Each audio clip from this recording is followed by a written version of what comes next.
So, where do I even begin? Today was a crazy wild ride, but it was so good. Um, just an amazing, blessed Good Friday. Um, my I did an order with Instacart, and one of my first orders, they left me a huge tip, unsuspecting and very surprising on the door. Um, it was a very sweet thing, and it was very needed, especially like right now. I really, could use the funds, so it was super awesome that that occurred, and I felt so incredibly blessed. And the second order, was a little bit of a headache, a little bit long, but it was good too. In this season of, you know, of differences, and in this season of hardship, I guess you could say, there's just been so much goodness. A lot of people have found different things, but I've just found continued goodness. And I know, like, I should eventually, stray off the whole goodness path and maybe talk a little bit about the seriousness and the reality per se. It's hard, but I just kind of want to focus on God's goodness, because I think we hear enough bad news in the news, and we don't really take a deep breath and consider the good. And I want to consider all that's good, at least for tonight. It was super special. It was my first Good Friday, like any that's ever been anything like that. Just a good time of prayer, of seeking God, of really taking part in spiritual practices and doing it with other people, and watching a movie, The Passion. That was super crazy and intense, but it was so good. Sorry, it's really late, but I wanted to process it, and I process best by talking. And, well, I didn't say a lot tonight, and maybe it wasn't the best choice, but I've just been kind of sitting and letting the Lord speak through me, or to me, more like less speaking of me, but more speaking of Him. And I just kind of felt like I really should be just stay in a place of just listening, of just resting. There were so many times tonight where, God spoke so much to me. I mean, no one else knew or heard, but I saw. I'm definitely a seer, or whatever that word is, when it comes to Holy Spirit. And He showed me some really amazing things tonight. So my words didn't really fill up the room. And there's some regret in that. I mean, I'm still working on how to break free of that prison cell of silence that I've been so pushed into. So it's a work in progress, and it's something I definitely want to be better about and intentional about, because conversation is important, and voicing thoughts is important, But for now, I'm okay being a listener, and I'm okay just sitting and listening to the Holy Spirit. But it was just super, super cool the way the Lord moved different times. At one point, well, actually, it was like 3 different times, and angels just kept showing up. And it wasn't like, a little cherub with a fluffy wings, or, a smiley, happy angel kind of thing. No, not at all. This was definitely an angel you didn't want to meet on a bad day. But a couple different times it showed up, and it freaked me out at first because it was just so intense and so bright. And it really started showing up when we started watching the Passion movie. And a couple different times. And sometimes I have this feeling like I know something, but it's not quite happened, or I don't get the full picture and I freak out because it's a bit much. So something like that kind of happened tonight as well. But the coolest thing was when we decided to do communion together, and it was a different kind of communion because we had some different friends there. We had Catholic friends as well as us, and it was just such a cool experience. For the simple fact that churches that usually are at war came together for Good Friday. And people who usually are, at war with each other, religion wise, came together for Good Friday.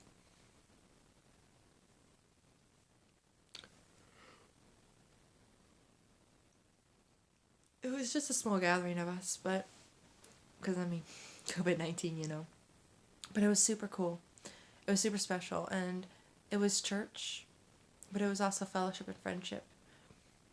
And maybe it's something more than that. I don't know. I don't have the right words for that. But it was really neat because at one point the angel just showed up in the doorway.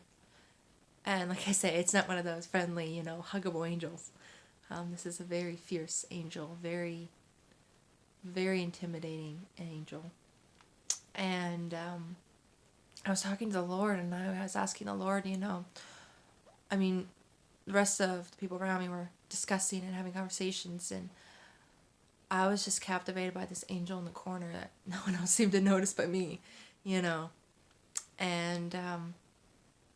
it was just standing there, very vibrant, very beautiful, very terrifying, very fierce, weaponized. Oh yeah, totally, absolutely, like armored and weaponized.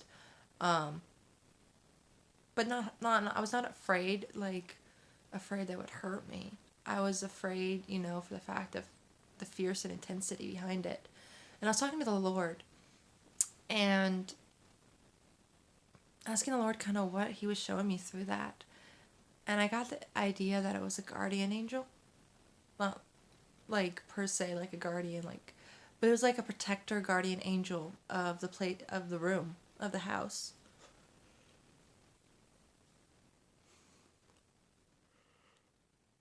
I'm sorry, I keep yawning.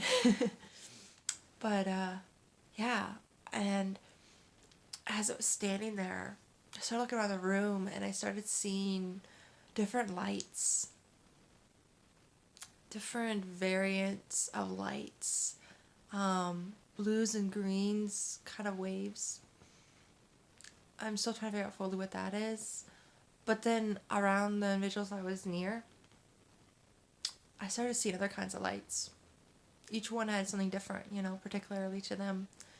And I really kind of got lost in not exactly what it fully meant, but just in the glory and the splendor and the Holy Spirit in the room at that moment.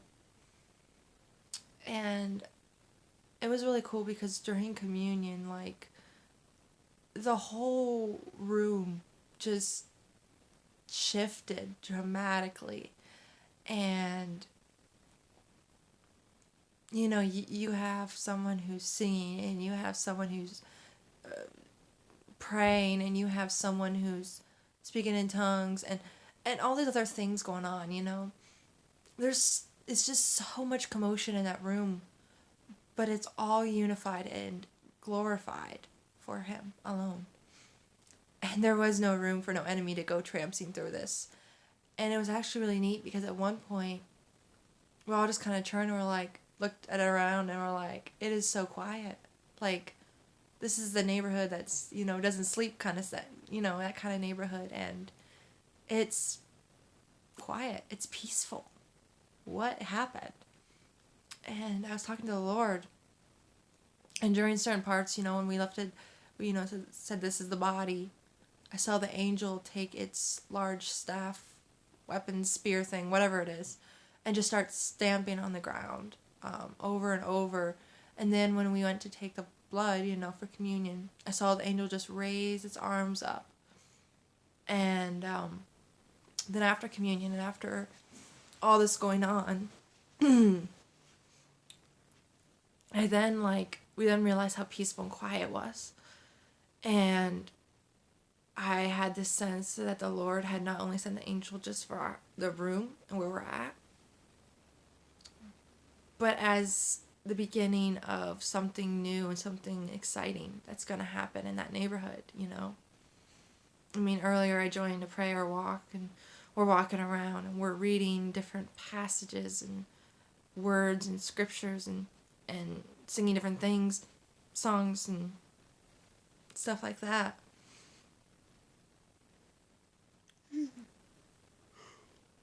Around the neighborhood, and that was powerful. And even more powerful was the act of putting a cross in front of the house. My Christian brother lived that. And that's the thing that signified the most for me was the sound of the shovel hitting earth over and over and over as we went to, put the cross in the ground. Like, I've never been to anything, like, especially so close to Sunday, of burying anything. But it was the most final but most beautiful act that I think I could have ever experienced on a Good Friday. And then to watch the Passion movie and just have some great fellowship with my friends and people I care about, and to then take communion later that night and have that angel come was just so special and profound. But more than that, I felt like the Lord was saying, like, this is just the beginning, what's happening in this house, it's not going to stay in this house. It's going to, go outside these doors. That we're deploying the angels, into this neighborhood, and they are cleaning up, And I really got this image of just the Lord preparing armies of angels to come into the city of Columbus and start just cleaning the city up. And I really felt the Lord's heart very deeply in that moment for how much he cared about the city of Columbus. And it was just really something, because I didn't see the kingdom truly in action like I had that one night. But it was a different kind of action. It was a different kind of Easter, I mean, sure, yeah, there was food, and there was sharing, there was fellowship.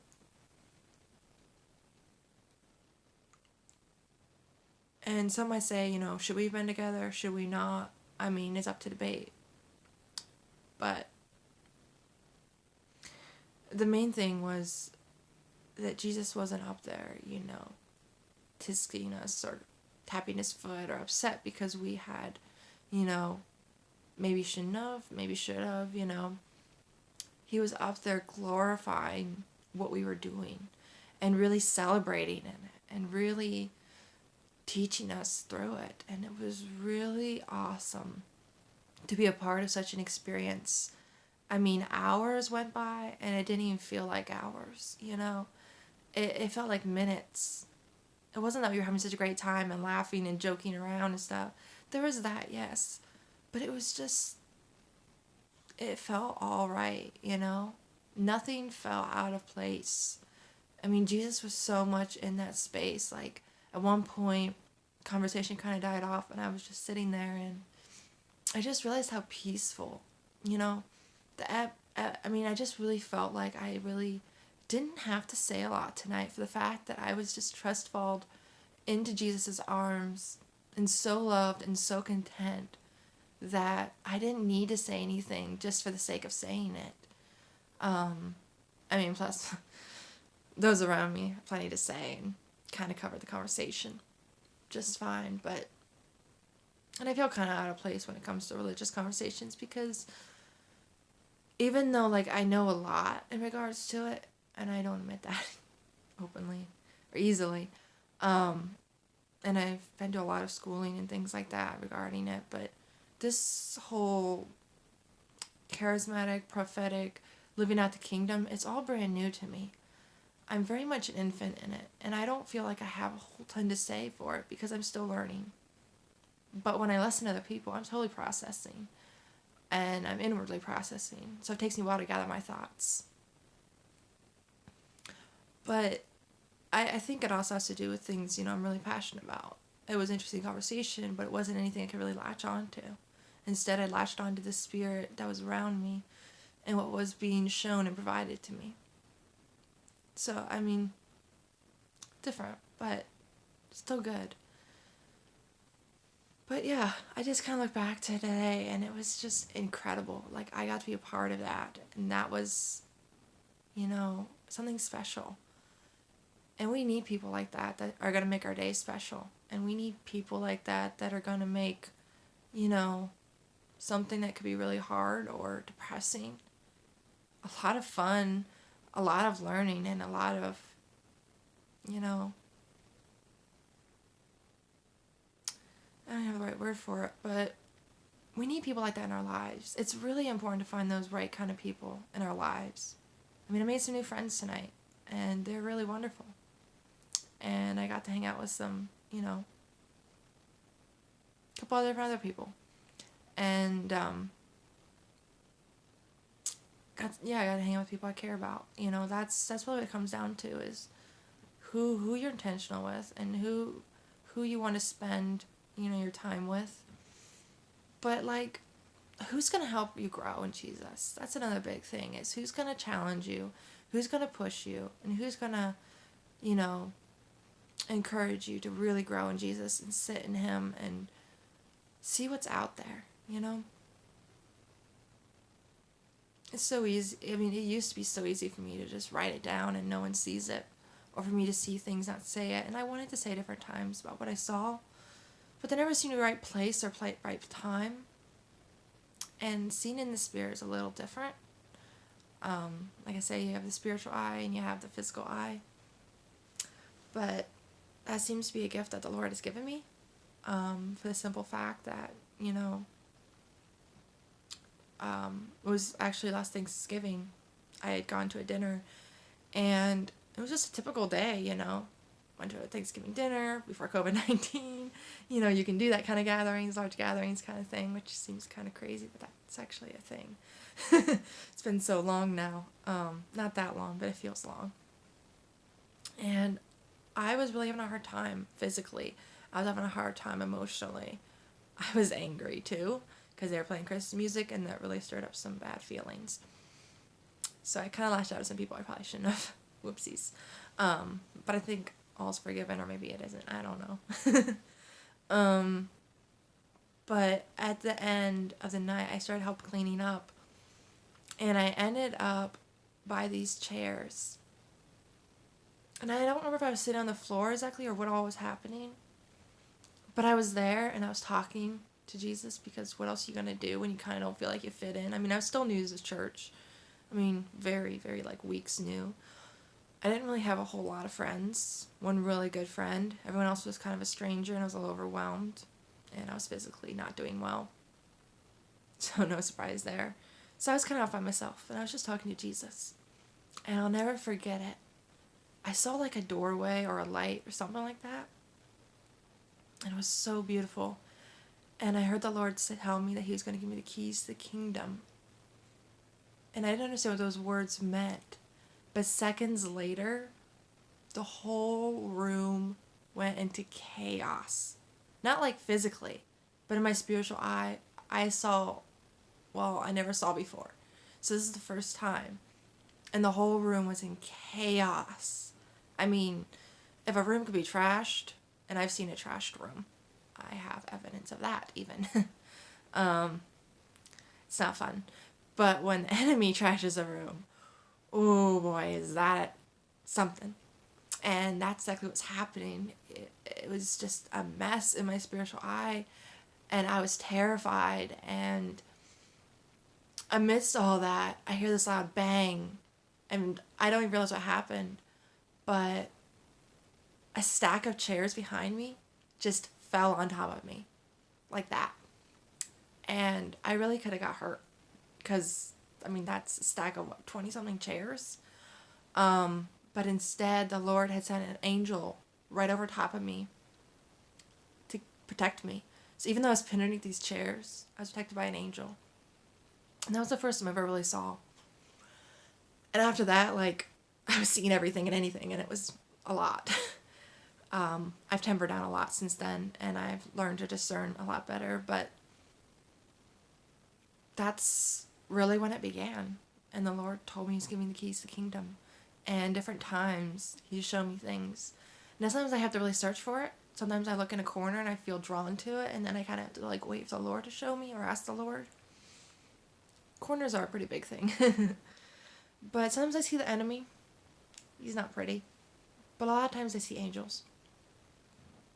And they're not I mean, I've seen very silly young pup of angels before, and they're something else. They're not the kind that actually gonna protect you, but they're guardian angels, you know. They're the silly, goofy ones.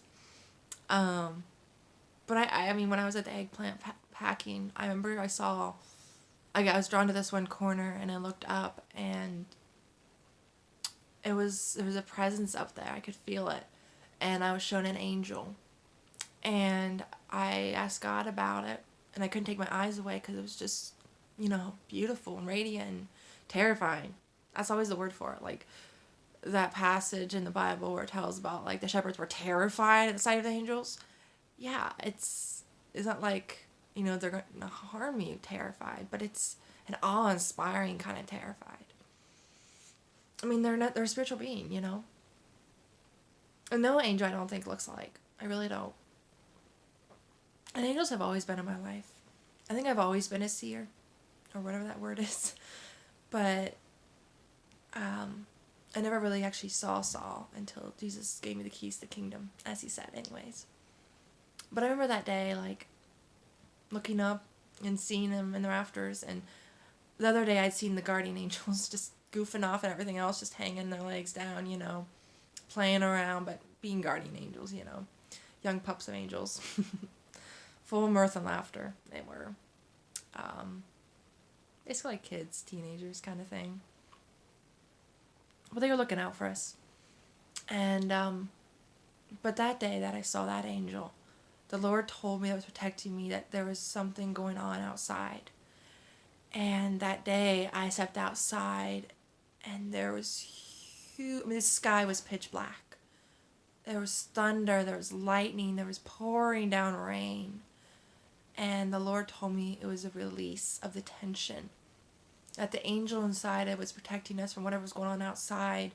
And by the time I got off my shift, whatever's going on outside, spiritual battle or whatever you want to call it, had released itself into a spiritual waterfall.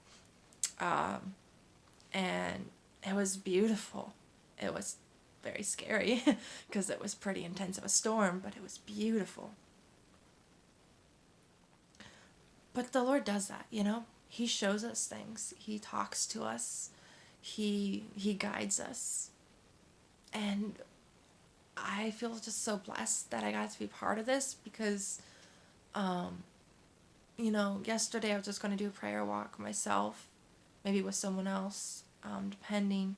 But, it got really windy and got really intimidating.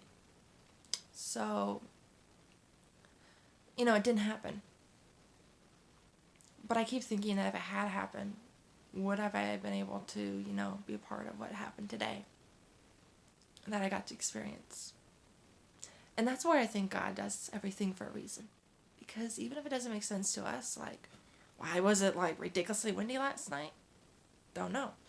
But because it was, I got to spend all day with some amazing people. I got to be part of amazing spiritual practices and listen to amazing discussions and, have conversations with the Lord. And, oh my word, during communion, I entered and accessed a space. I knew one person pretty well, but the others I didn't. And I was able to act. But even still, like, it takes me a while to warm up. It doesn't take me months like it used to, but it still takes me a while. To feel safe and secure and, to really open up.